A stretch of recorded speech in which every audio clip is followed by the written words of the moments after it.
Hi mga day! Magla-lunch na tayo. So, ayan ang aking pagkain.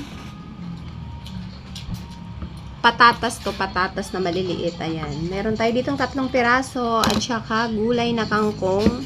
And meron tayong steam na tilapia. So, ayan, meron din kaming prito pero pinili kong steam para mas marami akong makain. And meron tayong sausawan. Siyempre, meron tayong prutas. Mamaya na yun.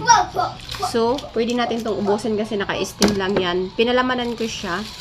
Ayan mga day, sa mga nag-diet dyan, hindi nyo kailangan gutumin yung sarili nyo para mabawasan lang kayo ng timbang. Pwede kayong kumain basta bawas lang kayo sa calories sa mga matatamis. So, ayan yung ating tilapia, nag-uusok-usok pa. So, ayan, kain tayo. So, ito yung pinakakanin ko ngayon, yung patatas. At saka meron tayong gulay na kangkong.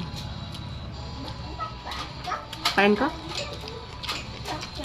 Ang sarap nito mga day, oh. Yung tilapia. Sausaw natin sa tuyo na may kalamansi. Ang sarap. Isang buo yan. At saka may mga palaman yan. Ayan, para hindi malangsa yung tilapia na in-steam nyo. Lagyan nyo siya ng kalamansi, sili, at saka luya. Yan, tinan mo yung kamay mo. Tinan mo yung kamay mo. Tinan mo yung kamay niya. Ang sarap. Kain. Oo, kakain ka mamaya. Sabi mo, ayaw mo. Kinimplahan ka ng gatas. Ang sarap mo din ng in-steam na tilapia, oh. Subukan nyo itong mga days, mga nagda-diet. Steam tilapia. Sa mga kumakain ng tilapia dyan. Pwede nyo itong ubusin yung isang buo na to. Kasi steam siya.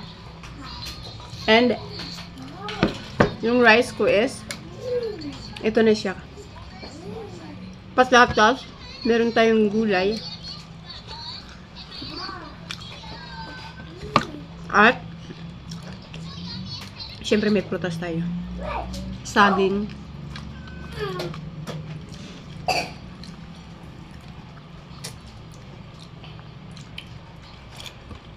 Ang sarap.